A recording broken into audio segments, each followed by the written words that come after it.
Ghostbusters Frozen Empire was actually a pretty good movie.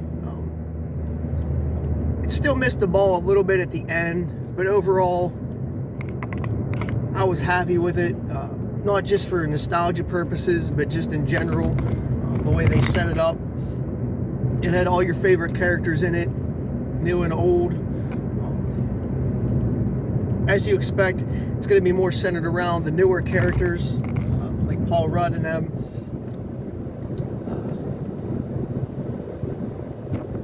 The evil protagonist in this movie, I think, was one of my complaints. It could have been a little bit better.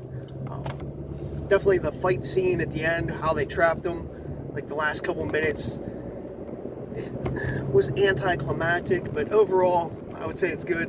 Slimer's in it. The ghost from the library that slimed them in the first original movies in it makes an appearance. So it does have a lot of little nostalgia. Peck's in it, obviously. But it starts out showing a scene from, I think it was like 1904, where these adventure people in New York got frozen, and like a fire company came in because they thought there was a fire, and here the door was frozen, and that's how like set up sort of the backstory of this orb and the character itself, like the bad character that actually got trapped in like an orb, and they had this like sonogram or whatever they call those old school windy like recording devices that play like a chant to I guess keep it in check. But the first time you see like Paul Rudd and them, they were chasing down this dragon type ghost through New York. They did some damage, but they caught it. That's when like Peck shows up saying he basically wants to shut him down and doing his whole little spiel. And they actually had a bench. I can't think of her name. The young girl, real quick, in the movie. They weren't really allowing her to ghost bust anymore because of her age, being like 15. The other kid was allowed because he was 18, so it was just the three of them going at it for a while. Oh, Phoebe. That was her name. Now it just hit me. Anyway, she's sad about it. She actually goes to, I guess, Central Park or one of those parks in New York and gets like chess pieces out. I think she's hoping that her grandfather would be there, Spangler would be there. But this other ghost, this like teenage girl who died from a fire, is there and played with her a couple games of chess real quick. She was a pretty cool ghost, I would say, but she's actually bad guy number 2 in the movie. But she could actually be the real, if you want to look at it from the actual like perspective of like a moviegoer, she could actually be the like the protagonist of the movie instead of like the actual evil character, because she sets things up more as his like number 2. But since she's in it a lot more, she's actually like the bad person of the movie and not the main villain, at least in my eyes, because of the stuff that she does. Basically, she's trying to win the trust of Phoebe, and then so she can be able to like get into the station and shut down the containment unit. And that's what she ends up doing, like later on in the movie. Winston's always trying to fight for them to be able to still ghost bust, while he actually has a separate secret science lab in this old like aquarium, where there's a few scenes in the movie about that, where they actually have some trapped ghosts and do some research on that. And that's where the main villain actually comes out of. gets released at. But backtracking a little bit, Ray has this shop still buying like weird stuff and like paranormal. Like, I don't want to get into too much of the intricacies of the whole movie, but his role is vital, even though he does look a little aged in this movie. I guess he is getting up there. The orb actually, it traps in the main villain, comes to him, and it sets off the PKE meter through the roof. And those little Stay Puft marshmallows that you see in the Afterlife movie are there in the basement with Podcast. And they get scared when that orb comes in. And they're trying to figure out what the orb is and its origin, so they have to go to the library and speak with like one of the guys. I think they said like 5 guys in the world that could speak this language. I forget the actor's name. But he was in like Blade 3. Anyway, as he's there, like giving the whole history of the bad ghost, which is basically a ghost that got vanished and was trying to take over the world before, through, I guess, any means necessary, but it was more like freezing the world back then, and these fire gods actually stopped him and entrapped him,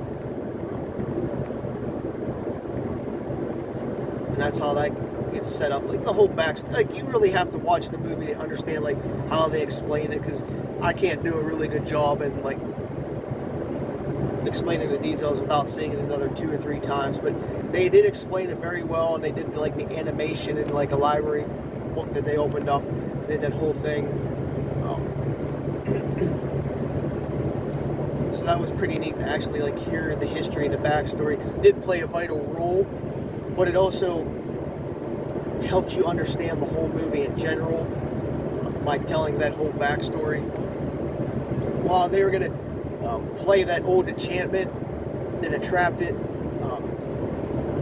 on that old sonograph type thing, one of this little like a bad ghost came, a possessor is what they call it throughout the movie, came and took it, and they ended up like destroying it. So that was kind of weird, but neat part of the movie. There is a modern like fire god. The guy who brought the orb in to Ray's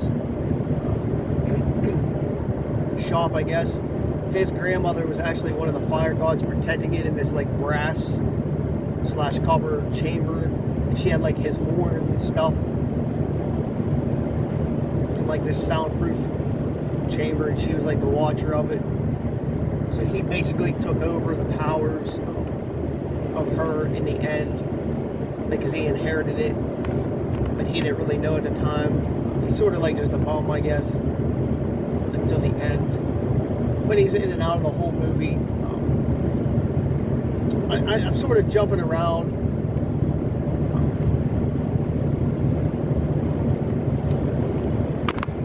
But he does help save the day in the end, the fire god. But Phoebe, with that ghost that she befriends, that's like a weird relationship, like friendly relationship. She actually shows her the containment unit and feels bad because there was actually a call for her to get trapped by the Ghostbusters, and she sort of failed to do it. And she had this thing about a match, which sort of, obviously in the end, plays a huge factor, but she always carried around this match. She always thought that was her way of going the afterlife and explaining that she wanted to be with her family, and that's why she really wanted to shut down a containment unit, because that bad ghost promised her that. I'm trying to think what else. I don't want to tell you a bunch of shit, but whatever. Overall, it's a good movie. I would see it in the theaters. But the end, a couple minutes, I just want to jump ahead a little bit. Well, because actually Phoebe released the ghost because there's some kind of like transporter, like that they take ghosts that possess an item. They're able to actually remove the ghost from a possessed item and separate it and then put it in a containment. Well, Phoebe puts herself in it so she can become a ghost briefly, and that's how she ends up releasing the bad ghost. But the end fight scene did lack a little bit. It felt rushed, and just the way they portrayed like the fire god and how like he seemed a little bit goofy and I don't know, just weird in general. But you knew he was going to sort of saving the day because they already showed the proton packs really didn't work against them, and little things like that. I don't want to spoil the details of the fight scene before a bunch of people watch it. I mean, it is good, but you wish there would have been more interaction with the bad ghost in general, and throughout the movie. You wish you would have been able to see it a lot more.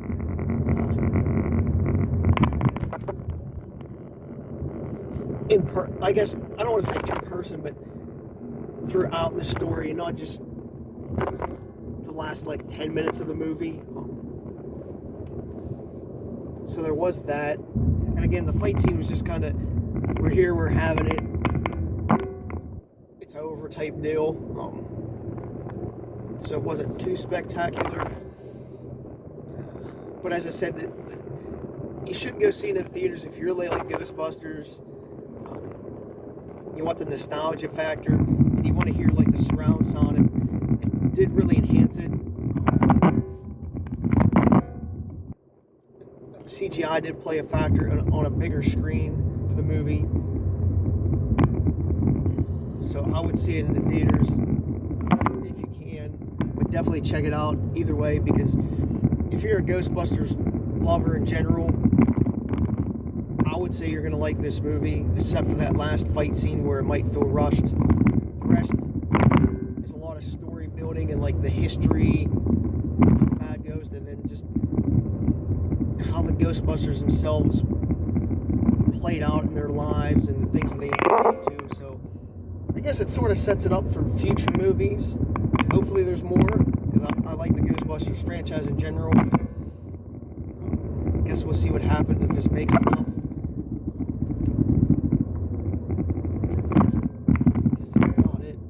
Spoiling a whole bunch of shit, but overall I guess I was impressed, so there's that.